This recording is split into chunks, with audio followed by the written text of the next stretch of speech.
to think the like, how can you do this to me? In a way, is kind of selfish because it's not always about you. And again, based on all the data you have sent me, and plus the author of this book, she has a lot of great information. Number one is they want out of the relationship. They don't have the courage for whatever reason to end it. So they want to implode it as the bad guy. They want to be caught. So they purposely do something at this level to end the relationship. So just FYI, that's one reason. That does it make sense to most of us? No, it doesn't make sense. But to them, it does. They'd rather end it that way because they don't have the courage to speak about it in another regard, which they want their cake and eat it too. Well, I guess. Two, because they simply want variety. They want to feel another woman's body. They want to be held by another man.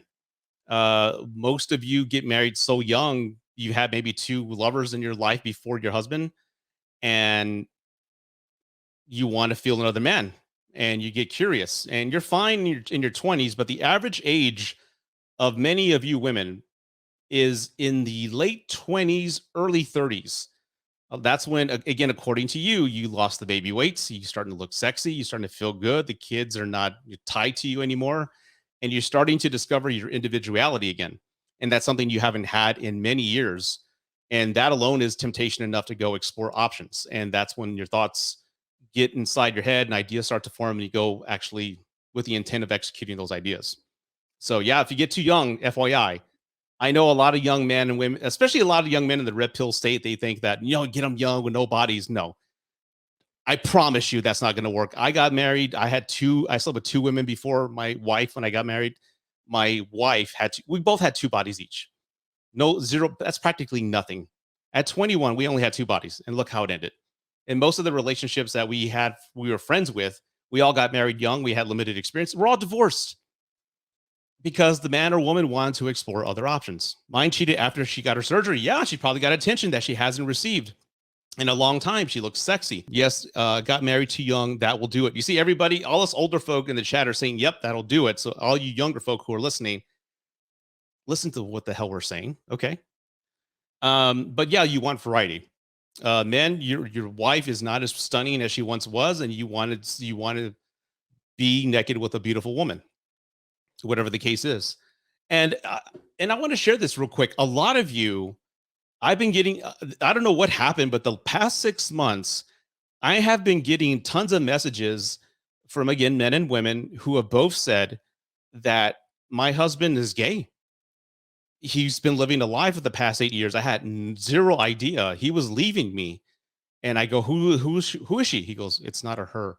And it broke her heart. And she said she reacted in a weird way. She was heartbroken, but sad in the same way. She wasn't devastated like it would be, like leaving. I guess I don't know if your spouse leaves you for another man, it's heartbreaking and sad, but you're not as devastated as it is compared to leaving for you for another woman. So she said she was very confused with that. But there's a lot of women telling me their husband's bisexual or gay, and he never told me. We've been married 8 years, 9 years, and now he says he's tired of living this lie, and he's going to go explore that life. And I can't be part of that. I don't want to be in a polyamorous relationship. So our marriage is ending. The other caveat to that, women are telling me as well they're bisexual or gay, and they grew up with very strict religious households, and they were pretending to be something they weren't. And they got married young, and here they are, two kids, a house, and they're living a lie. And you can only do that for so long. And I know a lot of young people always give me the look like, nah, you're stupid, you're old, you don't know what to talk about. That's why I always tell everybody, don't get married in your 20s, maybe 28, 29, but explore your sexuality. Be honest with yourself. You get one ticket on this life, this ride called life. So be honest with yourself. If you're bisexual, gay, go be that. Go be you. Don't live in a fucking lie and pretend to be something you're not just to make everybody around you happy. That's stupid. I get why you're doing it, but don't do that. But again, be honest with yourself. Go explore yourself. I'm not telling you to go get railed by 50, 80 dudes. I'm just saying go to explore your interests and your sexuality, whatever they may be. I mean, don't lock yourself down so young to a lifelong commitment. You don't know what life is yet. Let's see. Yeah, I got married at 19, and after 19 years, we got divorced. Yep. Okay, number 3. They feel entitled because I'm a good person. I've been a good wife, and I deserve to be happy, and I'm not happy. Or I'm a good man. I give her the best, and I'm not appreciated at home, and I deserve to be happy. So it's a sense of entitlement. They deserve it. Is another reason why people do it. Let's see here. Number 4. They're doing it to save their relationship. Now, a lot of you, I can feel your reactions in the air, but yeah, they're doing it to save their relationship because, according to this author, and many of you that have messaged me, they like. I'm gonna use a man's example. Like, he loves his wife. She's a wonderful mother. She's the best person in the entire world, and he loves her with all his heart. But he has a sexual need that she cannot satisfy. He's tried to bring it up for over 10 years, and she's not willing to meet him halfway or explore other options. He receives ridicule and like shame, like, why are you thinking of things like that? And but he has a need. He has a sexual need, and he says, "I'm gonna go pay this prostitute, get that need fulfilled, so I don't leave my wife." What do y'all think about that? But that's a lot what happens. Same thing with women. And I know a lot of women are probably triggered, but you'd be surprised how many women have told me that as well. He's a good man, like that one voice meme that we hear on TikTok. He's a good man, a good man. He's a wonderful father. He's a great provider, but he doesn't bring the sexual intensity that I need. And I've tried to talk to him about it. I've tried to bring it up, and he's like very defensive about it. It's been 10 years. She has a need. And she says, "Well, I'm just going to go fulfill this one physical act, this need to with somebody else, so I can wane and put that need aside and continue with my marriage." How does that make you feel? I'm curious that people cheat to save their marriages or relationships. Somebody says, "That's me." Okay.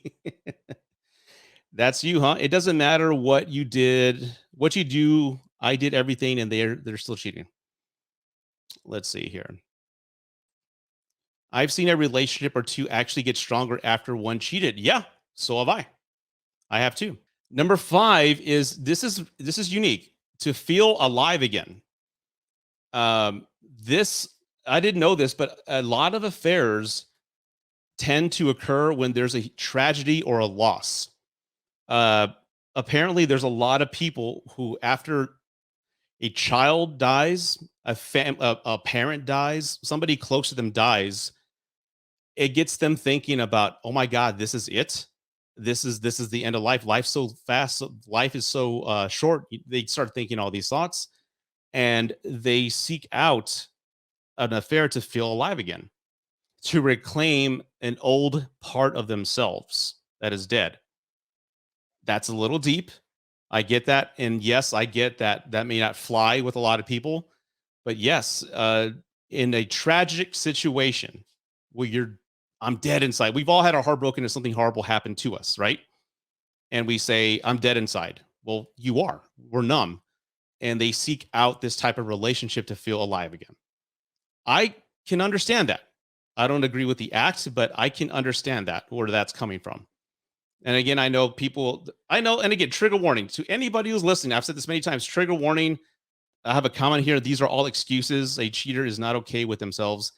I get that's the stereotypical response and what you've seen in memes and what you've heard other people explain about it, but I urge you, read a few books. Like this Esther Pearl woman, she's got a couple TED Talks that I've played and I've listened to, and I've actually purchased one of her books and I did some research. There's a lot more to it. And to think like, how can you do this to me? In a way, is kind of selfish because it's not always about you. Do people cheat? We're on, I think, reason number 6. They are looking for themselves. And I'm going to play a clip from this TED Talk to give everybody an idea on what that means, to give you some context, because this woman is amazing. And I'm just going to play it here real quick. I'm thinking about another patient of mine, Priya. She's going to talk about a woman. Her name's Priya.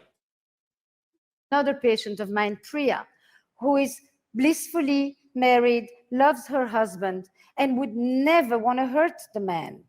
But she also tells me that she's always done what was expected of her. Good girl, good wife, good mother, taking care of her immigrant parents. Priya, she fell for the arborist who removed the tree from her yard after Hurricane Sandy. And with his truck and his tattoos, he's quite the opposite of her. Mhm. But at 47, Priya's affair is about the adolescence that she never had. Did you hear that? This woman's affair was about the adolescence she never had because she got married very young and she never had a chance to explore that reckless side. She was a dedicated wife since 20. And here she is at 47 and she finally gave in to that reckless need, that young adolescence that she missed. What do y'all think about that? I mean, again, that makes sense. It makes sense in that type of context. I know a lot of people say that the act is inexcusable. And yes, I get that. But there's so much more to it than just like than you. There's more to it. I guess it ties to the intimacy that many relationships don't have. If she had that need and maybe try to communicate that need to her husband and he didn't hear her or listen to her, is that technically his fault or no? I don't know. But it just shows how you really don't know the person you're married to if you don't have these discussions. If you get defensive when your spouse brings up something that may be taboo, you're really just hurting your own relationship. You should have a guilt-free, safe space, sanctuary with your husband or wife when it comes to these type of conversations, and understand that it's not an attack toward you. And again, this is really giving me a different perspective to it. And I know there's others who just say, "Hey, cheaters are horrible shit people," and I can't change your mind. I'm not trying to. I'm just trying to educate you. Yeah, she's a wonderful spokesman. I'm gonna go ahead and get more of her books. Well said, Rudy. A rush of oxytocin and dopamine is what makes it so addictive. Yeah, it's like it's like the imagination is what. If you think about it, imagination is really what the cause of it as well. The thought of it, and that can fuel the dopamine and oxytocin as well. So I can totally see that. The other reason why people cheat is sexual intensity. There's you guys are born in bed. You've fallen into a routine. Maybe you try to have conversations to improve upon it, and one of you says, no. Maybe one introduces, hey, let's watch a couple movies, and you get disgusted with the idea, but the intensity is not there. The act is there. It's either sideways sex or doggy style. You let him finish, and then there it is. That's not fun. That's not making love. That's just an act. So if the intensity is missing on either side, one, you should talk about it before it gets to that level.